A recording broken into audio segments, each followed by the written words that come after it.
a few locations you will come across shortly after you leave Vault 76 for the first time. Today, we are going to visit 3 locations near Vault 76. Those locations include the Miner's Shack, Gilman Lumber Mill, and the Isolated Cabin. Each location has its own interesting lore, so let's dive right in. After exiting Vault 76, the first location you are likely to find is the Moonshiner Shack. Before Wastelanders, this location only had ticks that would swarm you as you got close to the shack. After Wastelanders, this location still has the ticks, but will also have 2 settlers as well. They will end up fighting the ticks as you approach. At this location, you will find a variety of scrap and aid items. A recipe will also spawn next to the cooking station. Other workbenches found here include a brewing station and a weapons workbench. The shacks were built by Brad Hooper, who abandoned the area after being attacked by ticks, which he described as giant bugs. He traveled to the town of Flatwoods in search of medical assistance. In Flatwoods, we find an entry on the terminal found on the desk just inside the church. Reading the entry, 8/25/96. New patient, Brad Hooper. Transcript from the VendorBot's records. Constant headaches. I was trying to survive up near the old Vault-Tec vault. Had a nice shack by a pond. Even made my own liquor. Things were fine, but I got attacked by a bunch of giant bugs, and now my head is killing me. Just where is everybody anyway? So Brad made it to Flatwoods. We don't really know what happened to him. We can assume he either left the Appalachia region or he died before 2102. Now that we have explored the Moonshiner Shack, we can head down the hill to our next stop.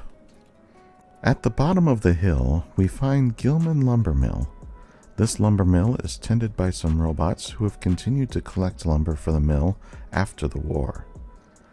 The main building is heavily damaged yet still standing. There's a lot of scrap here and a ton of wood. This is another excellent location for wood gathering if you need to complete a challenge. If you speak to the robots, they will also give you wood scraps. Protect and serve. Additional wood samples are unavailable at this time. Desirable wood product unavailable. Please return at a later time. Error. Wood inventory depleted. Cannot dispense wood sample. Lumberjack Protectron cuts down trees, but does not require lunch or laboratory facilities. Lumberjack Protectron works all night and also works all day. Please enjoy this complimentary sample of wood. Trees plus Lumberjack Protectron equals desirable wood product. Lumberjack Protectron creates desirable wood products, but has no use for them. Chop wood, chop wood, chop wood. All wood must be chopped. Primary directive, all trees must become desirable wood products. Lumberjack Protectron works all night and also works all day. Must chop wood forever. Inside the main building, there's a tinker's workbench, and on a catwalk in front of the building, there is a skeleton sitting on a chair. Next to the skeleton on a crate is a note labeled "A Job Opportunity." Reading the note, "Gary, you sick of cutting wood over there yet? I've been working at the West Virginia lumber yard for a few weeks now, and it's a world of difference. Better pay, better hours, and best of all, no robots. I talked to the foreman here and he's looking for a few more guys. You better grab the gang and head over here before someone else fills your spot. Paul. As fate would have it, poor Gary was sitting on this catwalk reading this note when the bombs fell. Gary was just given the best news he could have gotten, and then bang! The bombs fell and ended his big chance. There is also a skeleton with its arm stuck in a machine. Beneath the skeleton is a patch of dried blood. I have to wonder if the blast knocked him into the machine while it was running. If so, that is a horrible way to die. We have one more location to visit today, so heading due east from the mill, we find our last stop. The isolated cabin has some very interesting lore. At first glance, it looks like just an ordinary cabin in the woods. However, looks can and will be deceiving. As we walk up the road, we find a duffel bag in the bed of a truck filled with random loot. On the other side of the truck is a doghouse. Inside the doghouse, on the wall is a periodic table, along with some science instruments at the back of the house. Scrawled in chalk on the floor of the doghouse is a scientific equation. To the untrained eye, it looks like some random letters and numbers, but to the well-trained eye, the true meaning is revealed. This is no ordinary equation. It is in fact Einstein's field equation. It defines the gravitational constant.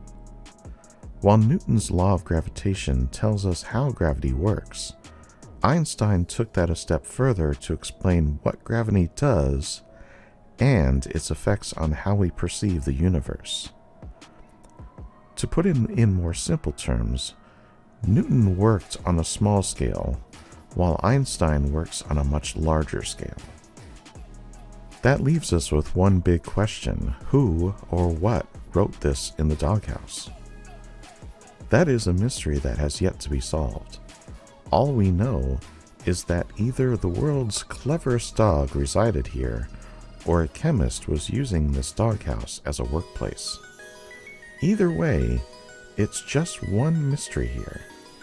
Moving up to the cabin's porch, we find two notes tacked to the wall next to the doorway. The notes are labeled Ghouls Note 1 and 2. Reading the first note, Mr. and Mrs. Braxton. My name is William Keller. I represent a group of brave men and women whom you may wish to meet.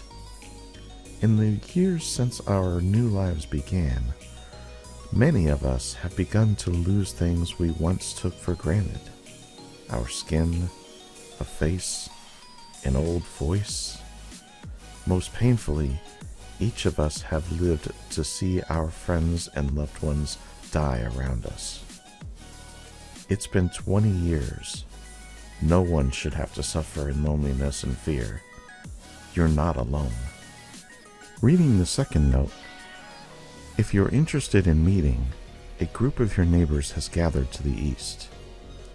We've been contacted by a larger community like ours living in the capital. Apparently, the city was hit hard, but they say a society is beginning to grow there. We're considering joining them. WK. These two notes are not the only ones left by William Keller, but they are the only ones found here at the cabin. It appears that William was the leader of a small group of ghouls living near the town of Flatwoods.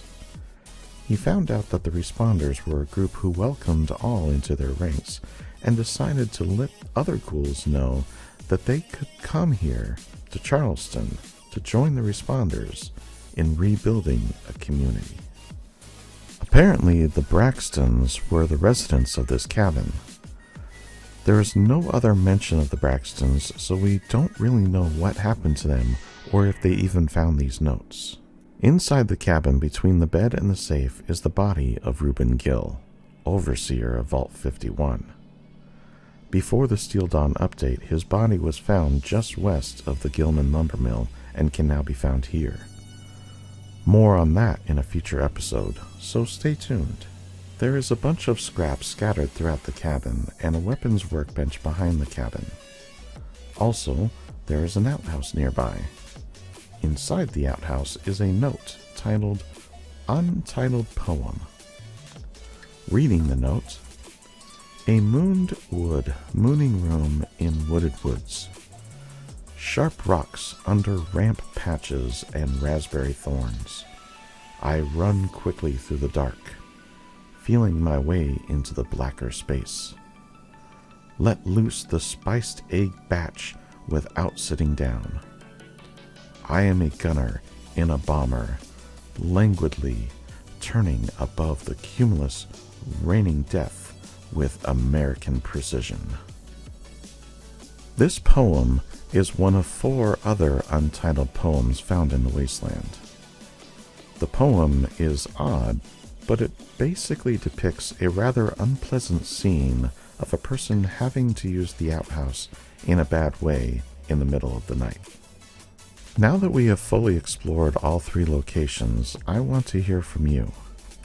Have you visited these locations in your game? What did you think about the unique lore found in the cabin? Sound off in the comments below. If you enjoyed this video, consider giving it a like, subscribe, and share. It really helps the channel, and I truly appreciate you all. As always, I'm just glad you stopped by, and I'll see you in the next one.